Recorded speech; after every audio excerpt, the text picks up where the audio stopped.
Hello friends, hope सब बढ़िया होंगे। तो आज हम करेंगे लैंग्वेज ऑफ केमिस्ट्री का पार्ट 2, जिसमें हम सबसे पहले पढ़ेंगे वैलेंसी के बारे में। किसके बारे में पढ़ेंगे? वैलेंसी के बारे में। वैलेंसी क्या है? Combining capacity. क्या है? Combining capacity. अब कंबाइनिंग कैपेसिटी क्या है? एग्जाम्पल लेके बात करते हैं। जैसे ऑक्सीजन है, ऑक्सीजन का एटॉमिक नंबर क्या है? 8। क्या है? 8। और इसकी इलेक्ट्रॉनिक कॉन्फ़िगरेशन क्या है? 2 और 6। 2 और 6। अब देखो 8, अब 8 बनाने के लिए उसको क्या करना पड़ेगा? 2 इलेक्ट्रॉन्स लेने पड़ेंगे। क्या करना पड़ेगा? 2 इलेक्ट्रॉन्स लेने पड़ेंगे। अच्छा, ये वो बात करने से पहले आपको एक बात बता दूं, जो आउटर मोस्ट शेल होता है ना, जो क्या होता है? आउटर मोस्ट शेल होता है, उसे हम बोलते हैं वैलेंस शेल। क्या बोलते हैं? Valence shell. और जो आउटर मोस्ट शेल में जितने भी इलेक्ट्रॉन्स होते हैं, इनको हम क्या बोलते हैं? Valence electrons. क्या बोलते हैं? Valence electrons. ठीक है। अब देखो 6 को 8 बनाने के लिए हमें क्या करना पड़ेगा? 2 इलेक्ट्रॉन्स लेने पड़ेंगे। अब 8 ही क्यों बनाना है? हमारे 2 रूल्स होते हैं, one is duplet rule and another one is octet rule. देखो डुप्लेट रूल सिर्फ और सिर्फ हाइड्रोजन और हीलियम के लिए लगता है। हाइड्रोजन और हीलियम के लिए ही जो हमारा डुप्लेट रूल है वो एप्लीकेबल है। डुप्लेट रूल में क्या होता है कि जो उसका आउटर मोस्ट शेल है, वैलेंस शेल में 2 इलेक्ट्रॉन्स होने ज़रूरी हैं। ठीक है। ऑक्टेट रूल क्या कहता है कि उसके आउटर मोस्ट शेल में 8 इलेक्ट्रॉन्स जब होंगे तो वो स्टेबल होगा। तो उसको ऑक्टेट बनाने के लिए कितने इलेक्ट्रॉन्स लेने हैं या कितने देने हैं, कितने शेयर करने हैं, वो सब क्या है? उसकी कंबाइनिंग कैपेसिटी है, उसे हम क्या बोलते हैं? वैलेंसी। क्या बोलते हैं? वैलेंसी। देखो अब 6 है, 6 ने क्या बनना है? 8 बनना है। तो उसको क्या है? या तो अपने 6 के 6 इलेक्ट्रॉन्स दे दे या 2 ले ले।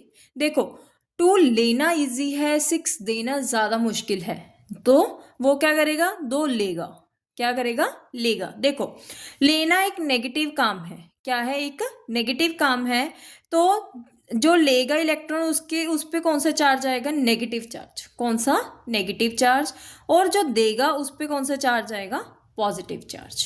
कौन सा चार्ज? Positive charge. अब कौन इलेक्ट्रॉन लेगा, कौन देगा, कौन शेयर करेगा, उसके बारे में बात करते हैं। जिसके आउटर मोस्ट शेल में 1, 2 या 3 हैं, वो इलेक्ट्रॉन्स क्या करेंगे? देंगे। क्या करेंगे? देंगे। ठीक है। जिनमें 5, 6 और 7 है, जिसके आउटर मोस्ट शेल में 5, 6 और 7 इलेक्ट्रॉन्स हैं, वो इलेक्ट्रॉन्स लेंगे। वो क्या करेंगे? इलेक्ट्रॉन्स लेंगे। और जिसके आउटर मोस्ट शेल में 4 है, वो क्या करेंगे? शेयर करेंगे। क्या करेंगे? शेयर करेंगे। ठीक है। और जिसके 8 है, देखो 8 तो ऑलरेडी उसके कंप्लीट है, तो वो क्या करेगा? ना लेगा ना देगा। ठीक है। ये भी क्यों ले रहे हैं और क्यों दे रहे हैं? ताकि ये स्टेबल हों, क्योंकि हर कोई क्या है? स्टेबल होना चाहता है। स्टेबल तो होगा अगर उसमें 8 इलेक्ट्रॉन्स कंप्लीट होंगे, चाहे वो दे चाहे वो ले। अभी हमने बात की कि जो लेगा उस पर नेगेटिव चार्ज आएगा और जो देगा उस पर पॉजिटिव चार्ज आएगा। ठीक है। अब ऑक्सीजन की ही हम बात करते हैं, उसके बाद कोई और एग्जांपल लेके भी आपको बताऊंगी। पहले ऑक्सीजन की ही बात कर रहे हैं। 2 और 6 था, तो इसने क्या किया? 2 इलेक्ट्रॉन्स लेने हैं। तो ये क्या करेगा? O के ऊपर कितने इलेक्ट्रॉन्स लेने हैं? 2। और लेने हैं तो नेगेटिव चार्ज। क्या आएगा? Negative charge. ठीक है। ऐसे ही हम अगर सोडियम की बात करें, सोडियम का नंबर, एटॉमिक नंबर क्या है? 11। ठीक है। उसकी इलेक्ट्रॉनिक कॉन्फ़िगरेशन क्या है? 281। 281। अब देखो सोडियम, ठीक है। अब वो 1 है तो 1 क्या करेगा? देगा। 1 क्या करेगा? देगा। कितने दिए? 1। और दिए ना, तो पॉजिटिव चार्ज। ठीक है।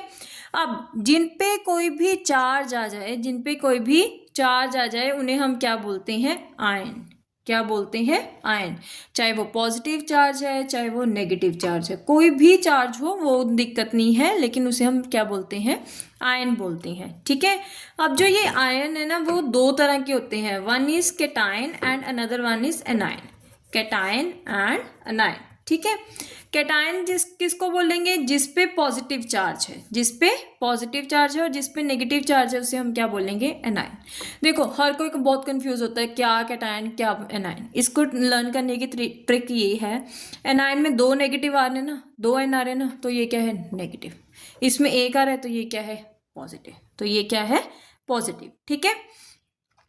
उसके बाद जो तो क्या होते हैं, पॉजिटिव होते हैं, उन्हें हम क्या बोलते हैं, ये मेटल्स होते हैं मेनली, और जो नेगेटिव होते हैं वो मेनली क्या होते हैं, नॉन मेटल्स होते हैं, ठीक है। अब हम एक और एग्जांपल करते हैं वाटर की, ठीक है। अब देखो ऑक्सीजन है, इधर H, इधर H। देखो हाइड्रोजन के पास कितने थे, 1 था, ठीक है, और इस हाइड्रोजन के पास भी 1 था, ऑक्सीजन के पास 2 और 6 थे, ठीक है। तो ऑक्सीजन को कितने चाहिए थे, 2, हाइड्रोजन को 1। ये कहता कि मैं एक आपके साथ शेयर कर लूँगा, ये भी कहता मैं भी शेयर कर लूँगा, ये भी अपना कंप्लीट कर लिया, इसने भी अपना कंप्लीट कर लिया डुप्लेट, और इसने अपना ऑक्टेट कंप्लीट कर लिया।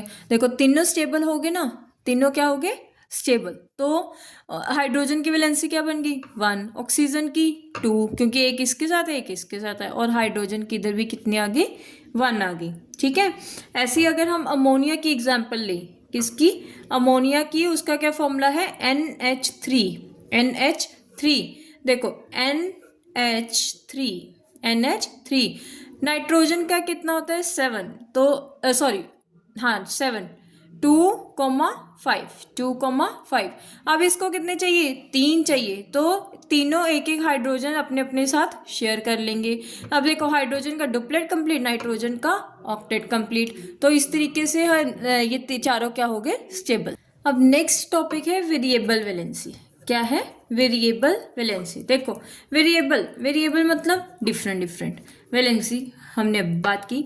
तो कुछ ऐसे सब्सटेंसेस हैं, कुछ ऐसे एलिमेंट्स हैं जिनकी एक से ज़्यादा वैलेंसी हो, उसके पीछे रीज़न क्या है, कई बार ना क्या है, जैसे 2 और 6 है, ठीक है, तो वो क्या करता है, इसमें से भी दे दिए, अपने जो पेनल्टीमेट शेल बोलते हैं, जो उसके अंदर वाला शेल होता है, उसमें से भी दे दिए। अब जैसे दोनों में से दे दिए तो उसकी 2 तरह की क्या होगी, वैलेंसी होगी, ठीक है, उसे हम बोलते हैं वेरिएबल वैलेंसी। इसके जो एग्जाम्पल्स हैं वो आपने जरूर याद करनी है। जैसे आयरन है, आयरन की वेरिएबल वैलेंसी क्या क्या है, 2 और 3। कॉपर है, उसकी क्या है, 1 और 2। मरकरी की 1, 2। लेड की 2 और 4। टिन की 2 और 4। नाइट्रोजन की 3 और 5, ठीक है। फॉस्फोरस की 3 और 5। सल्फर की 2, 4, 6, ठीक है। अच्छा एक बात और है, जो उसकी छोटे वाली वैलेंसी होती है, जो क्या होती है, छोटे वाली वैलेंसी, तो उसके पीछे उसका OUS लगता है। क्या लगता है, OUS। और जो बड़े वाली वैलेंसी है उसके पीछे क्या लगेगा, इक। क्या लगेगा, इक। देखो आपको अगर कहीं भी ऐसे लिखा हुआ है फेरस क्लोराइड, तो ये अंडरस्टूड है कि OUS है ना, तो आयरन की कौन सी वैलेंसी लेंगे, 2 लेंगे, ठीक है। अगर लिखा होता फेरिक्लोराइड तो अंडरस्टूड था कि हम आयरन की कौन सी वैलेंसी लेंगे, 3, ठीक है। कई बार तो सीधे ऐसे पूछ लेते हैं, कई बार वो क्या करते हैं, ऐसे आयरन लिख के रोमन में जो उसकी वैलेंसी है वो मेंशन कर देते हैं और बाद में नेम लिख देते हैं, ठीक है। तो आपको दोनों तरीके से आ सकते हैं, ये नहीं आप कह सकते कि हमें ये नहीं पता या ये नहीं पता, ठीक है। तो आपको दोनों तरीके से आना चाहिए। हमारा आज का लास्ट टॉपिक है फॉर्मूला। क्या है, फॉर्मूला, ठीक है। फॉर्मूला क्या है, किसी भी मॉलिक्यूल को अगर हम सिंबल्स के फॉर्म में रिप्रेजेंट करें तो उसे हम क्या बोलते हैं, फॉर्मूला। क्या बोलेंगे, फॉर्मूला, ठीक है। जैसे अमोनियम क्लोराइड,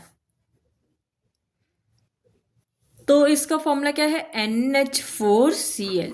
जो ये फॉर्मूलाज है ना वो मैं आपको बताना सिखाऊंगी कि कैसे हम इसके फॉर्मूलाज बना सकते हैं, ठीक है।